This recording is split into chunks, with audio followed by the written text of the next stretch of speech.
80 शब्द प्रति मिनट का डिक्टेशन सीधा स्टार्ट करते हैं। Ready, start. महोदय, इस संदर्भ में मैं देश के सभी केंद्रीय मजदूर संगठनों की विशेष रूप से सराहना करता हूं। जब 3 दिन पहले मैं उनके नेताओं से मिला तो अत्यंत रचनात्मक वातावरण में हमारी बातचीत हुई। उन्होंने अपनी घोषित देशव्यापी हड़ताल को वापस ले लिया। आर्थिक सुधारों की प्रक्रिया में मजदूरों के हितों का पूरा ध्यान रखा जाएगा। आर्थिक और सामाजिक विकास की गति को तीव्र करने और अधिक से अधिक लोगों तक इसका लाभ पहुंचाने के उद्देश्य से सरकार इस वर्ष कई बड़े और महत्वपूर्ण कदम उठाने जा रही है। मैं भारत के किसानों को बधाई देना चाहता हूं कि उन्होंने हमारी जनसंख्या में भारी वृद्धि होने के बावजूद देश में अन्न की कमी नहीं होने दी है। आज हमारे देश में अन्न की कमी नहीं है, बल्कि उसे सुरक्षित रखने के लिए भंडारों की कमी है। हमने स्वतंत्रता के बाद पहली बार एक राष्ट्रीय कृषि नीति बनाई है। इस नीति का मूल उद्देश्य हर साल 4% की दर से कृषि उत्पादन में बढ़ोतरी प्राप्त करना है। कृषि क्षेत्र में गिरते हुए पूंजी निवेश को रोकने तथा उसे बढ़ाने हेतु ठोस कदम उठाए जाएंगे। पहली बार केंद्र सरकार ने ग्रामीण सड़कें बनाने का एक सुनिश्चित और समयबद्ध कार्यक्रम तैयार किया है।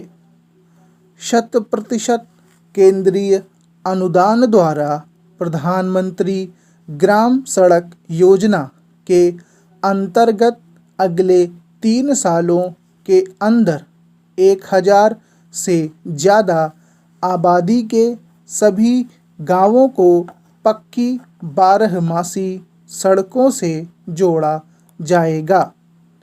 इसी तरह अगले 7 सालों में 500 से ज़्यादा आबादी के सभी गांवों को पक्की 12मासी सड़कों से जोड़ा जाएगा। इस परियोजना में केंद्र सरकार पहले वर्ष के लिए 5000 करोड़ रुपए का प्रावधान करेगी। इस शुभारंभ गांधी जयंती के अवसर पर किया जाएगा। राष्ट्रीय राजमार्ग विकास परियोजना एक महत्वाकांक्षी कदम है।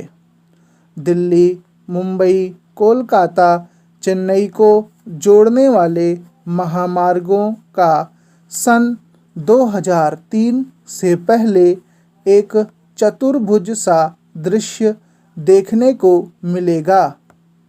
इसको पूर्व पश्चिम तथा उत्तर दक्षिण के महामार्ग से जोड़ने का काम सन 2007 तक संपन्न हो जाएगा।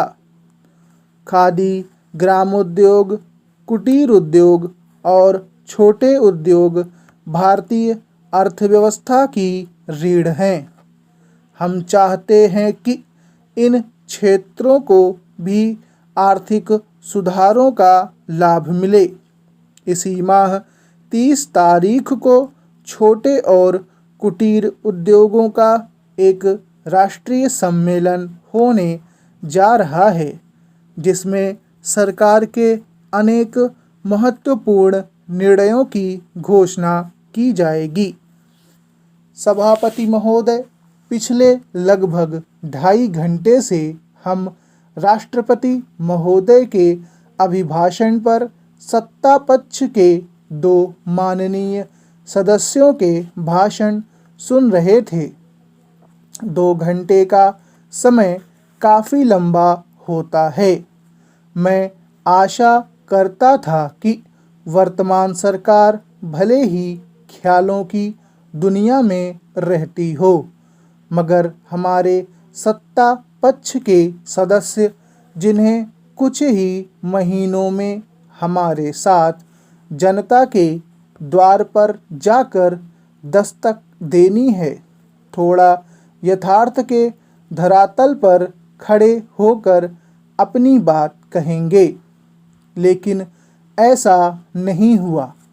सरकार ने राष्ट्रपति महोदय के मुंह से कहलवाया है कि पिछले वर्ष की हमारी आशावादिता और विश्वास सही सिद्ध हुए। हमारी कल्पनाएं काफ़ी हद तक साकार हुई हैं और अब यह विश्वास के साथ कहा जा सकता है कि देश में अपेक्षित बदलाव आने लगा है। देश में बदलाव तो आ रहा है। देश और भी बदलाव के लिए अपने को तैयार कर रहा है, मगर वह सरकार द्वारा अपेक्षित बदलाव है। यह कहने वाली सरकार के बारे में अब मैं क्या कहूँ, यह मेरी समझ में नहीं आ रहा है।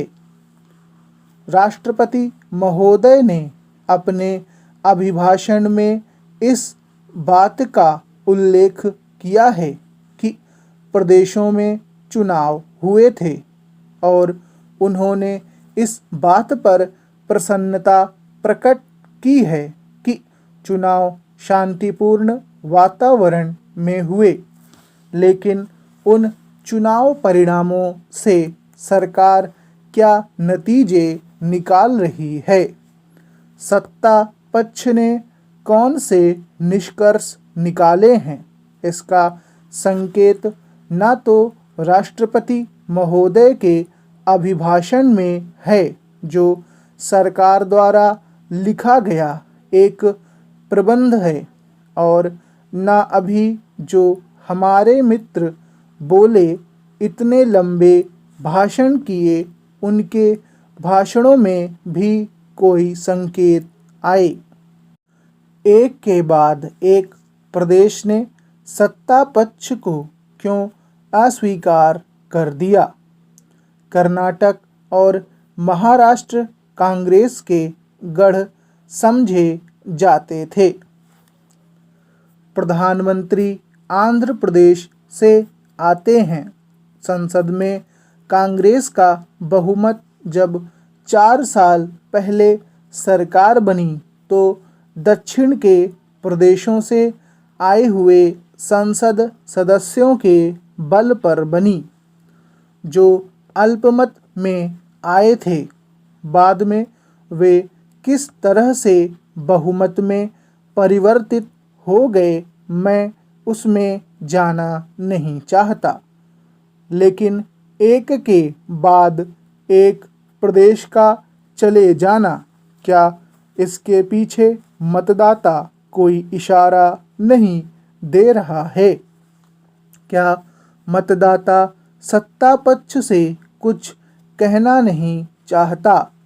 अगर आर्थिक सुधारों में सब कुछ ठीक है तो फिर लोग क्यों बिगड़ रहे हैं?